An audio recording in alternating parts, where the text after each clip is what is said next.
Burj Khalifa.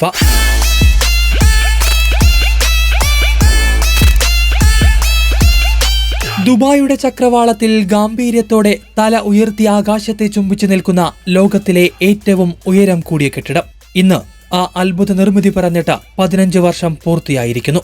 2004 ജനുവരി 6 നിർമ്മാണം തുടങ്ങി 2010 ജനുവരി 4 Burj Khalifa ലോകത്തിനു മുന്നിൽ സമർപ്പിക്കപ്പെട്ടത്.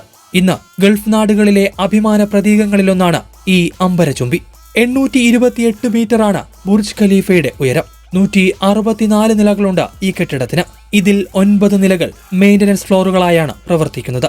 ഏകദേശം $150 കോടി ബുർജ് ഖലീഫയുടെ നിർമ്മാണത്തിനായി ചെലവായത് എന്നാണ് കണക്കുകൾ.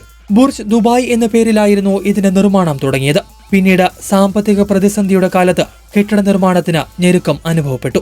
അന്ന് അബുദാബി ഭരണാധികാരിയും UAE പ്രസിഡന്റുമായിരുന്ന his highness Sheikh Khalifa bin Zayed bin Sultan Al നഹ്യാനാണ് പണം നൽകി സഹായിച്ചത്. അദ്ദേഹത്തിന്റെ സ്മരണാർത്ഥമാണ് ബുർജ് ദുബായ് എന്ന പേര് മാറ്റി ബുർജ് ഖലീഫ എന്നാക്കി മാറ്റിയത്.